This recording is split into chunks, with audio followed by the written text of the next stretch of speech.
Thanks so much for tuning in to Talking Point. I'm your host, Neeraj Shah, and I'm glad that we have Mr. Dhananjay Sinha with us today. The last note that I read of his, he had forewarned about a few things that might impact the sentiment of global and local equity markets. I would love to talk to him today about whether the headaches of weaker currency, presumably higher crude prices, and more so if China opens up, and a resultant higher current account deficit, could that mean that equities have a bit of a challenge up their hands? Can it force the RBI to talk differently? Can it force valuations to get challenged, if you will? Let's get him in on that conversation. Dhananjay, great having you. Thanks for joining in. Good morning. Good morning, everybody. Yeah. So Dhananjay, I remember your previous note, in your strategy note, wherein you had highlighted a few challenges that we have up our sleeve. My question to you was at the start, do you reckon that there is a higher probability of equities at large drifting lower, much lower than where they are before they move higher? Or will this again be a dip that gets bought into, presumably because India is doing slightly better than some of the others? So I think the way we are looking at is, the market outlook will be a function of how growth pans out, what kind of valuation will be there, and third, what kind of risk premium that market actually prices in. So I think if you have a sort of a good view about this, then you know what the answer is. So to sum up, I would say, to start with, I would say that it is more like a scenario where the earnings or growth is going to taper going forward. So if you look at most of the multilateral agencies have actually been scaling down growth forecast for global economy to somewhere around 3 to 2.5%. And India is not immune according to us. We think that the sensitivity of India's growth to global trade has actually risen over the last 10 years. The sensitivity is almost like 175 basis point for every 100 basis point decline in global trade volume, which was a major sort of contributor to India's rebound. So we think that there will be a sort of spillover effect on both in India as well. So, I think back in February, what we were talking about is that after a 40% rebound in earnings growth for Nifty, people were expecting about 17-18% growth in the following 2 years, and we said that it's very optimistic in the context that we are looking at global inflections which are pointing towards a slowdown, and that will permeate into India's growth as well. So we were looking at a scaling down of growth estimates by roughly about 15 to 20% for financial year 23 and 24. We think that India's real GDP growth will be in the vicinity of 5 to 5.5%. This is significantly lower than 7% forecasted by RBI, and the consensus around 6.5-7%. And I would say that in the following year, FY24, also we are looking at a structural growth of 4 to 4.5%. People are somewhere around 5 to 4.5%. So clearly, either you take the consensus or our estimate, the risk to growth is definitely there. Secondly, on the risk-free rate, which is basically scaling up, if you look at US yields are close to 4%, right, 10-year, and India yield is about 10 years about 7.5. But more so in the shorter term, there is a significant rise. So I think from a valuation standpoint, if you look at the risk-free premium, that is rising.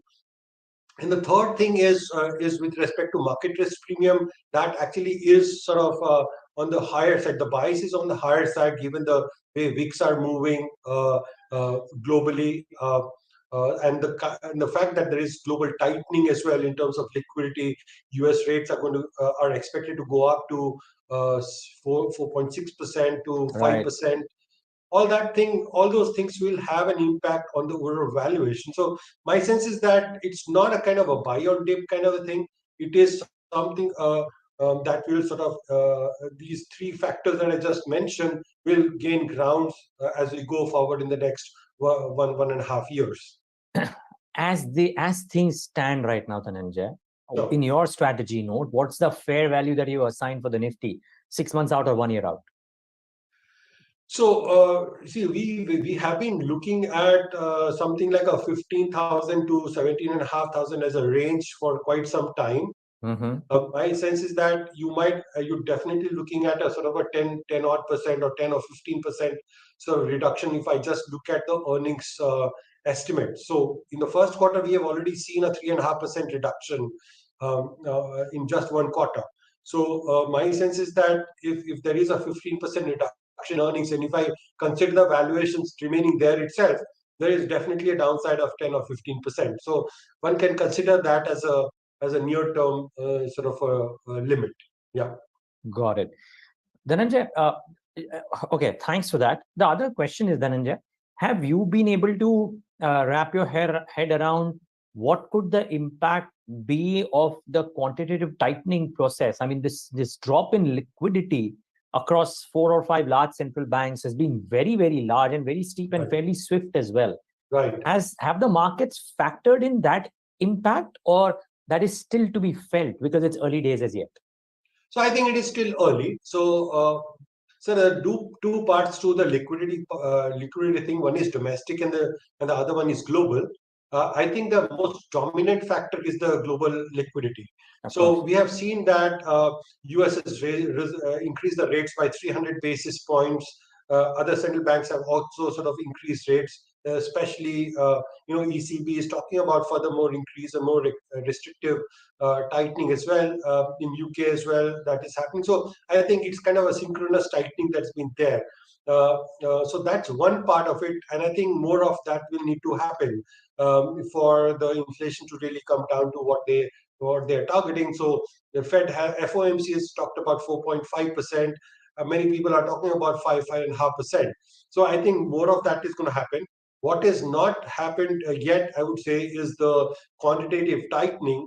We know that the balance sheet of Fed increased by $5 trillion post the COVID, and the money supply to GDP increased from 69% to 90%. This is the highest ever increase that has happened in the post-war scenario, post-war history. So there is a sort of a long drawn process of moderation of balance sheet. And if at some point of time, even if it sort of stops, the relative ratio of money supply to GDP will still fall. So you are in for a long period of dollar strengthening going forward. So that will have a impact on liquidity globally. So we have seen portfolio flows in India actually contracting by $36 billion from the peak of last year. Recently, there has been a sort of a rebound, largely when markets expected Fed to be more benign. But I think that scenario is also changing after the FOMC last meeting. And I think as a result of that, portfolio flows might remain very modest if I take an optimistic view. But Mhm. my guess is that it is going to be on the downside. Secondly, on the domestic liquidity, we have seen that there is $110 billion of FX reserve that RBI has actually drawn down to protect the currency. My sense is that uh, our estimated optimal value for FX reserve for India, based on the volatility in imports that we have,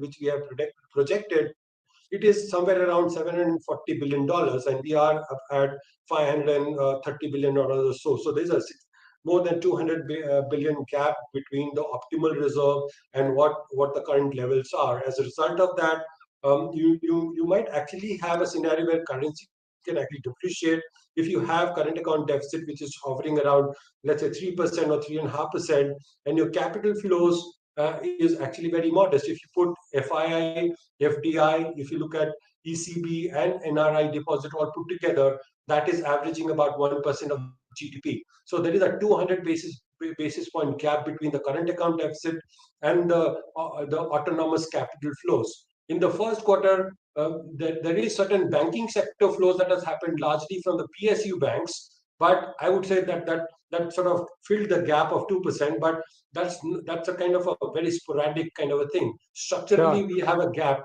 which will imply that domestic liquidity will also narrow because of the rundown in your FX reserves. No, So but I here's think both my the domestic. no, sorry. Here's my follow-ups, Dhananjay. Isn't Sure. that situation likely to worsen? Because if indeed the rupee is on a downward trajectory, not just because the rupee is doing that, but because the dollar is strengthening, And if crude has perked up, and if China were to open up post their elections, and if that were to perk up crude prices more, then naturally your imported inflation, your CAD, all of that goes for a toss.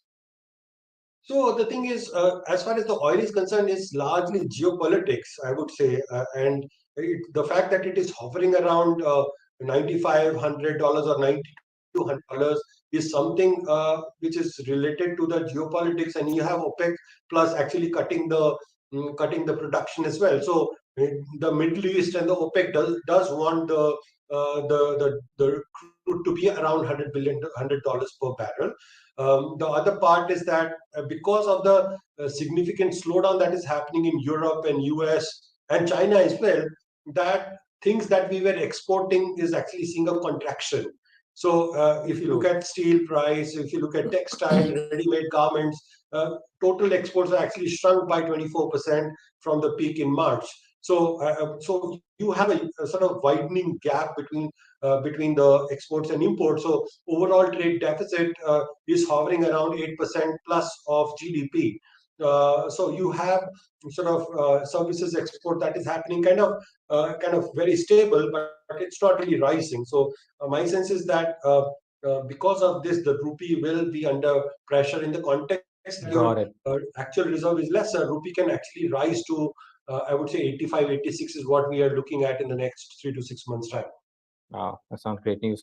Dhananjay, so how do you play such a scenario? From an equity investor's perspective, I'm hearing Dhananjay Sinha say that the rupee will depreciate. I'm hearing Dhananjay Sinha say that the macros are challenging. And I'm hearing Dhananjay Sinha say that there is a probability of a 10 to 15% downside from where we are right now. So circa 15,500 to 16,000 levels.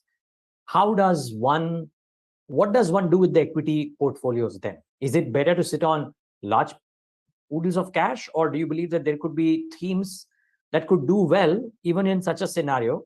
And since one can't time the market, try and make presence in those themes. What would you do? So we have been tracking this. I mean, we were predicting kind of a scenario that is happening now from a global standpoint. The liquidity tightening and the slowdown, etc. We have been talking about it since last 1 year. And what we have done is really look at past history and try to see how equity markets behave, which sectors does well, which doesn't do well. We have tried to look at all of that and try to put that into our portfolio view. And this is not a perfect view. Things are evolving, and we have to really be nimble about it. So what we have been focusing on is our domestic themes. We have been overweight on consumption, for instance, for the last 1 year. Again, here we are sort of tapering our view as well. We were overweight on autos, has done phenomenally well. We were underweight on metals, and that pair has actually been doing very well. I would say with the valuations that have increased as far as an outperformance that has happened in autos, you might actually see some amount of correction. We are seeing that. So we have reduced a little bit of overweight on autos. It's still about 100 basis point higher than the Nifty weightage. Secondly, what we had been doing is we had increased our exposure in FMCG, for instance. We had ITC, we have HUL, those kind of names, GCPL, etc. So I think there also it has done well. What we can really do is we can look at the urban consumption theme, because between the rural and urban now, what we are seeing is that the traction as far as the urban is somewhat better. So look at QSRs or organized retail stocks, etc. There is good traction there. So we are looking at that. In the engineering and cab goods, I would recommend liquidating exposure in export-oriented companies where the valuations are at almost like a 14-year high. There's good traction even now on the order books, and these are very export-oriented order books, especially in the US and all. So I think I would reduce that. So I'm not saying names, but the likes of Cummins ABB. I mean, that's the variety you're talking about. MNCs. Yeah. Thermax, Cummins ABB, LMW, those kind of stuff. LG equipment, those kind of stuff. Okay. These are so as far as so we are sort of more comfortable with defense names such as HAL and PEL, those kind of stuff. And I mean, PEL has been there in our portfolio for the last 12 months. It has done well. Some of the consumable names have done well. So I think that has done. I mean, I would not get too much bullish about that. I think best is in the price. Chemicals can actually see a sort of a risk largely because of the export exposure that that people have, those companies have. And then pharma is something I have gone significantly overweight. Pharma, utility. So I think we are seeing a good value, and there is underperformance for the last 1.5 years. So pharma is something I've gone significantly overweight.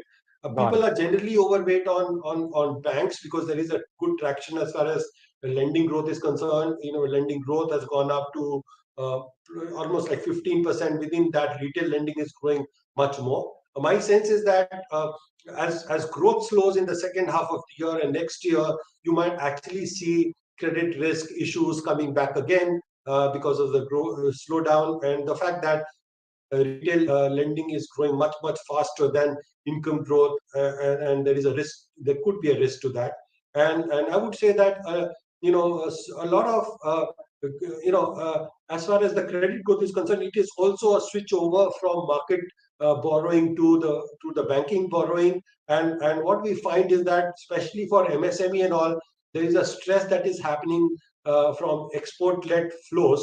There is a contraction out there, as we know from the exports are contracting. So there is a sort of a tightening of operating matrix that is happening as far as the MSME is concerned. So increase in lending that is happening also reflects the kind of tightening in operating matrix that might be happening, and that could actually imply that banks are absorbing incrementally more risks.